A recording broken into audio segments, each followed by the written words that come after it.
Hello everyone, welcome back to BasicLandwalk. I'm here with another Spicy Premodern Deck Tech today. We're going to be taking a look at Turbo Fog. This is a deck I personally play, and this is my current paper list. As with all Magic decks, one of the best things about brews is being able to play singletons or pet cards. So if some of these choices seem off to you, feel free to let me know what you would play in their place. I'm a sucker for new ideas, and I would love to see your flavor of this archetype. Speaking of archetypes, let's talk about what Turbo Fog traditionally does. The simple answer? You cast Fog. A lot. You're trying to play a longer game than almost any other deck in the format, eventually decking your opponent or sticking one of the few win conditions the deck actually plays. But mission number one, don't die.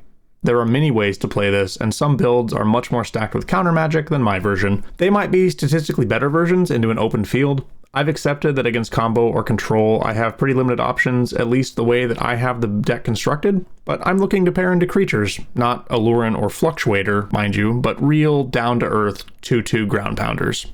Our primary win condition most of the time is going to be Centaur Glade. This enchantment allows us to generate 3/3 bodies at instant speed and puts an opponent into a catch-22 decision of attack into a potential fog or maybe score some damage. We have 19 fog effects across the 75, some with potentially detrimental effects, such as Tangle, which prevents our opponents from untapping their creatures the following turn, so they might hesitate attacking.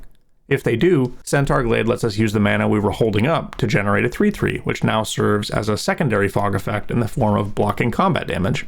This interaction happening over a long series of turns will make a board state that is difficult for any fair deck to deal with. Our secondary win conditions, we always have the option of running our opponent out of cards. Inspiration is a card that can target players to draw 2 cards. Howling Mine keeps the cards ripping off of both players' decks. Between Felden's Cane reshuffling our graveyard into our library and Gaia's Blessing being able to recycle itself alongside other cards means we should be better prepared for this angle of play than most other decks, though your results may vary depending on meta. The final win condition is one of my fun singletons. Sylvos Rogue Elemental. This big boy tramples and regenerates for a single green mana, making him a nightmare for non-white decks to remove for good. Would Multani be better? I don't know. I'd be willing to accept that, but I'd still play Sylvos because I like this card. I've had it since I was a kid, and it's been good to me over the years.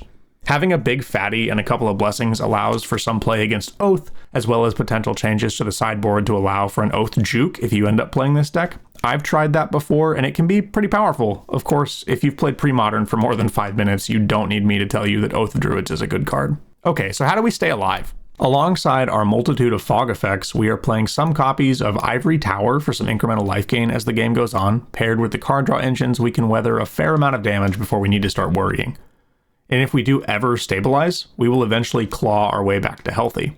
Energy Field is a powerful enchantment when it comes to staying safe, preventing all damage dealt to us by sources we don't control. It has a pretty steep downside of sacrificing itself if a card is ever placed into our graveyard. While we do play a single copy of Library of Lang to synergize with these effects, I tend to think of Energy Field as a 3 to 4 turn static fog effect. Play it out when we have 2 or 3 cards in hand. If you ever live the Library of Lang dream, it's a gravy train, but don't count on it and your expectations are less prone to being shattered. With Library in play, we no longer discard a hand size, we can simply keep accruing protection under Energy Field. If we ever are forced to discard, we can just choose to put the card back on top of our deck and it doesn't break the field.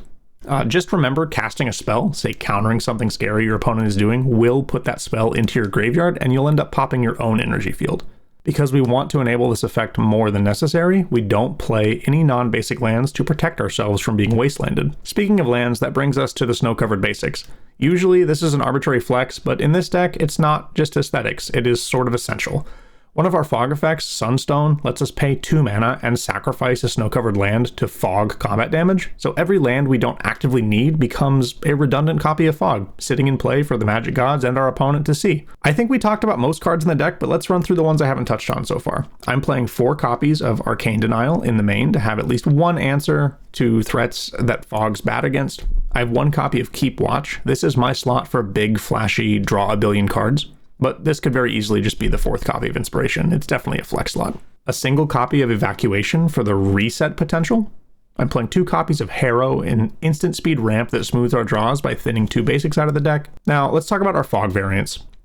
Moment's Peace is a fog that has flashback. It's effectively like having 8 fogs in 4 card slots. That's very powerful for redundant effects. Respite is a fog that lets us gain 1 life for each attacking creature. I'm playing 1 of these in the main and 2 more in the sideboard for the little decks that are very aggressive towards us. If we really need to claw our way to life, I just want to load up on that effect. But Respite being 2 mana, it's not necessarily the ideal option, so I let 2 of those ride in the sideboard. But that could probably be cut depending on your meta, up to you. And Tangle, we already kind of talked about, but Tangle keeps attackers tapped the following turn, giving you an untap step to breathe, and you get to just gather yourself without having to worry about the next turn, which is very important. It's usually the fog that we want to use before we're trying to land a Centaur Glade, while being able to hold up Arcane Denial to protect it or something along those lines. My sideboard is a mix of personal preference and meta choice. I'm currently playing 3 copies of Hydroblast, 2 Tormod Scripts, 2 more copies of Energy Field, 2 more copies of Respite, 2 copies of Chill, 1 additional copy of Ivory Tower, 1 copy of Back to Basics, 1 Tranquil Domain because fuck Enchantress,